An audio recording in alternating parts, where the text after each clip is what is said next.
This is a Voyescape podcast. You can find all of our travel podcasts from around the world at voyescape.com.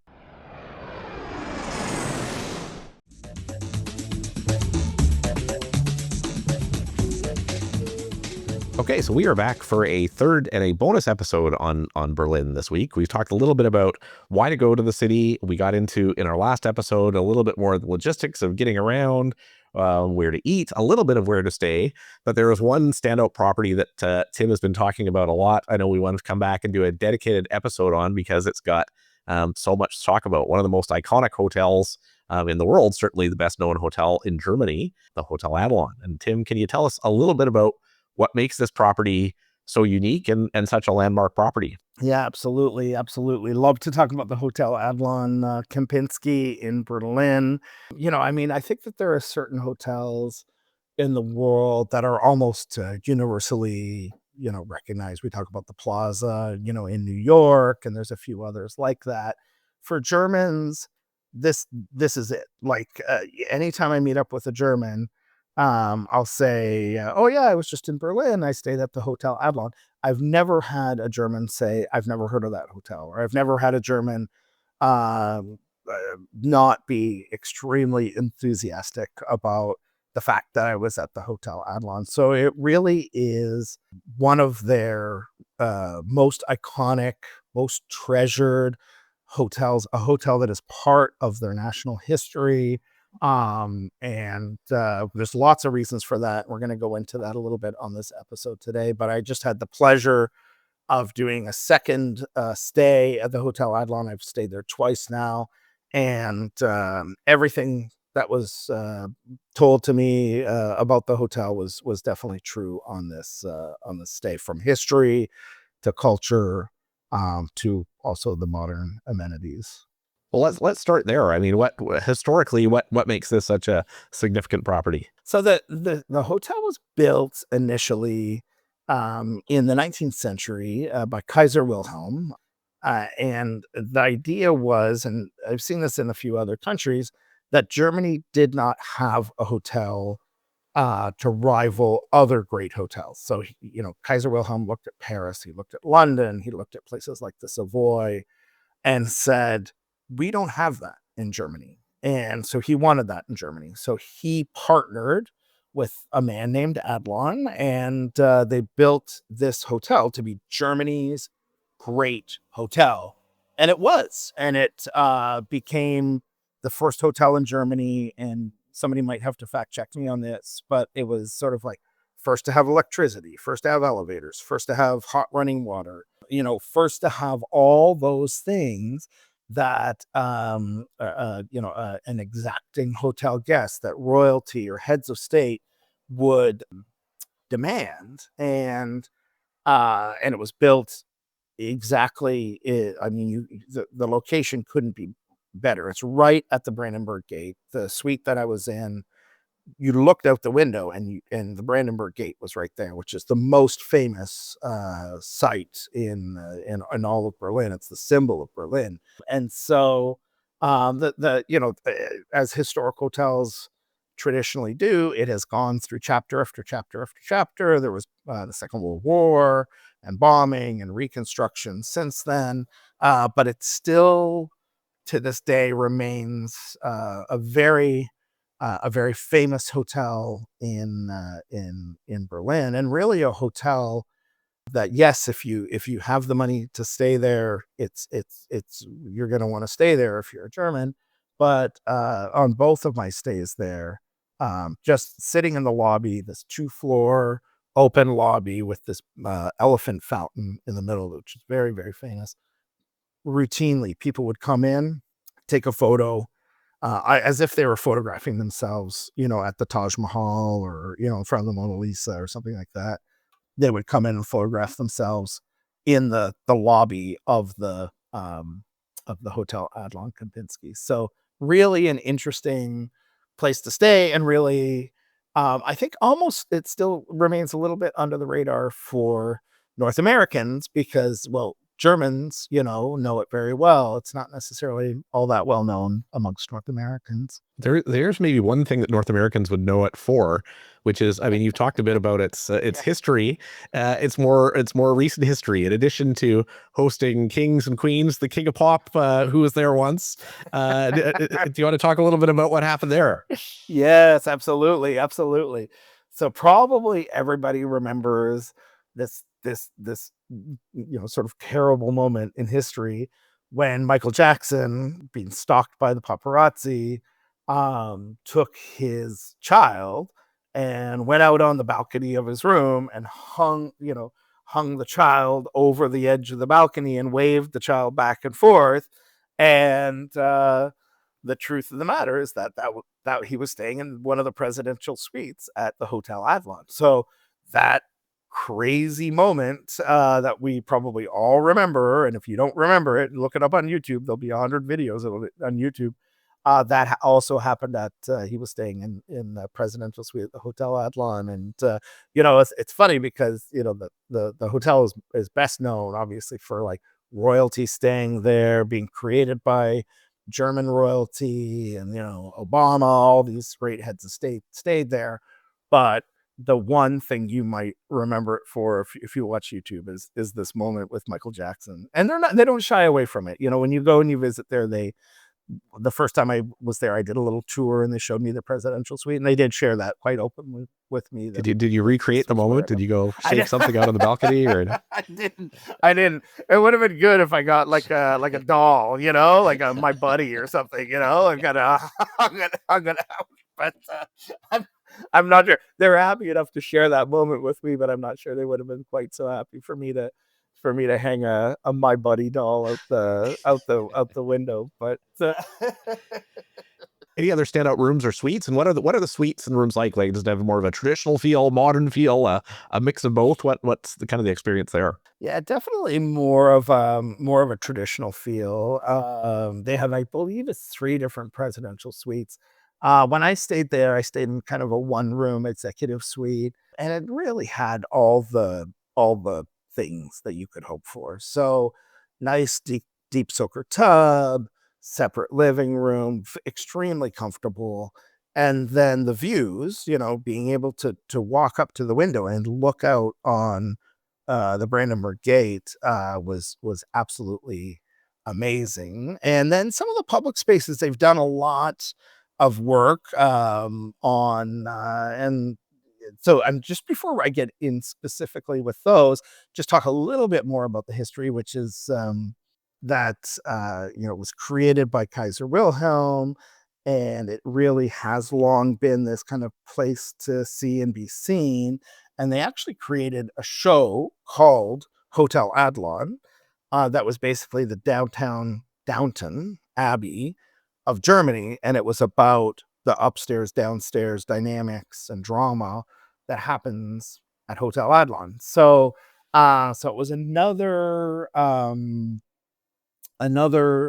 sort of famous thing about this hotel, where when new ambassadors come, they come and present their credentials to the authorities, and they do that at Hotel Adlon. So there's all of this kind of formal stuff, but the spaces, they have they have the largest spa in Berlin, and they've just expanded something called the Zion Spa, which has saunas and has a lap pool, has jacuzzis. And this is a brand new thing for them, where they have this beautiful space where, if I had one extra day, or if I had one rainy day in Berlin, that's exactly where I would have spent it. I would have taken my book down, spent time in the jacuzzi, spent time in the sauna, spent time in the pool.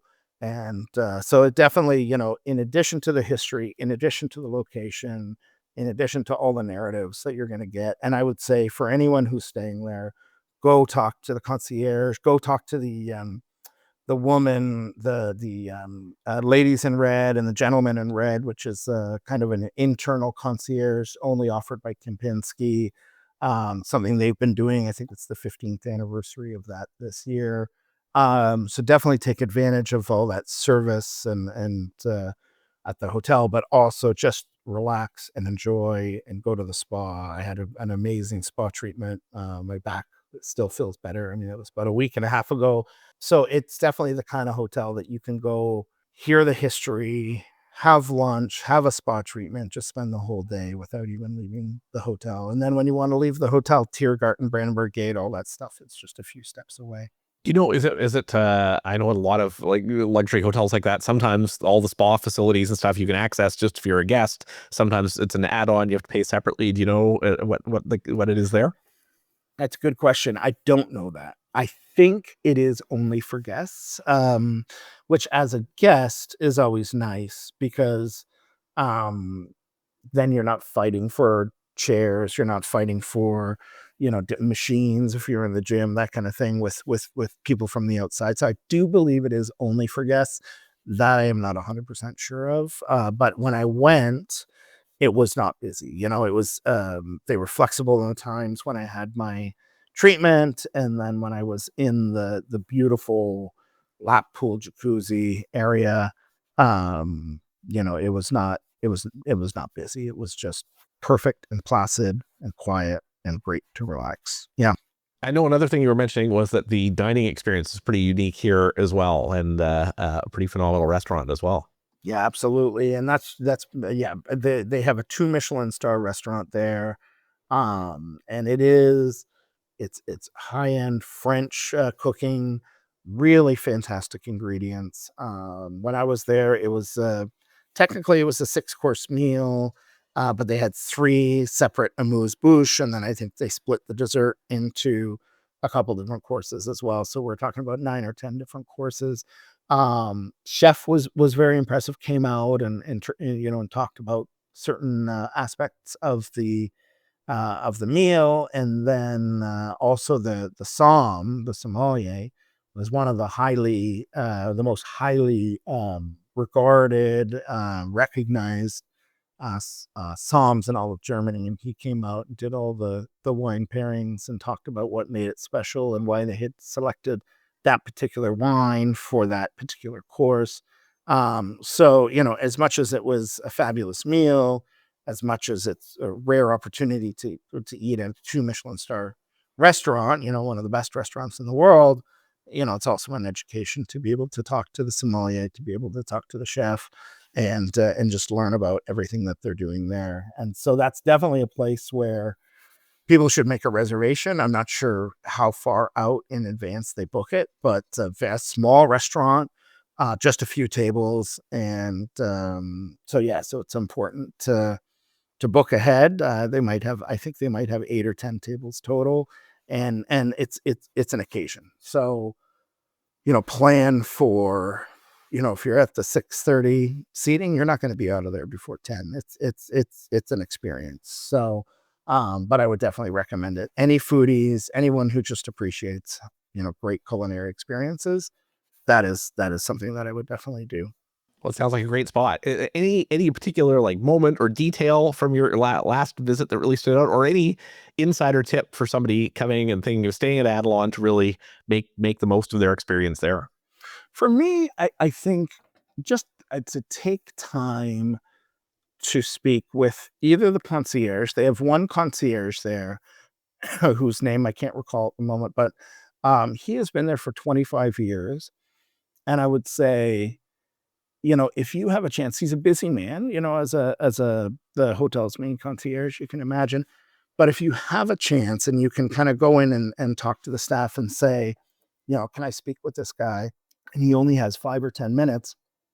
It'll be the best 5 or 10 minutes of your visit because he'll tell you about the time the Queen was there, or he'll tell you about the ambassadors, the newly appointed ambassadors presenting their credentials there at the hotel, or what it was like, when a certain celebrity stayed there, including Michael Jackson, so I would say, as much as uh, it's luxury, as much as it's the food, I mean, 2 Michelin stars. I mean, it's one of the best restaurants in the world. I would say taking the time to speak with him, or even just to speak with any of the ladies or gentlemen in red, and getting a little bit of their perspective. is probably the best thing. This hotel hires very interesting people with a lot of experience, and they've got really interesting stories. So that would be my recommendation. Well, it sounds like a terrific spot. And I think that will close out our three-parter on kind of helping people plan a first trip to Berlin, maybe this summer or sometime later this year. As always, would encourage people to, if you're enjoying the podcast, to give us a review or rating on Spotify or Apple Podcasts or wherever you listen to us. And continue to check out our other podcasts from around the world on the WWII Podcast Network. Something that Tim and I started up here earlier this year, really bringing together some of the best travel podcasts in the world, helping people travel more and travel better. And there's tons of great content there. We've now got episodes on literally thousands of destinations around the world between our 10 or so different hosts and different podcasts that we've got now on WWII. So you can find all of that content on voyescape.com, and encourage people to check that out. And lastly, we love getting your questions as well. We've had a few good listener questions come in over the last few weeks that we've been able to give people some tips on places to go and things to see and do. So please do email us anytime, and we'll try and incorporate some of those questions into future episodes as well. Thanks, Tim. Enjoy. I know you're traveling the Yukon this week, and hope you're having a great trip up north, and look forward to getting together for our next conversation again here soon. Absolutely. Thanks so much, David. Always a pleasure. Thanks, Tim.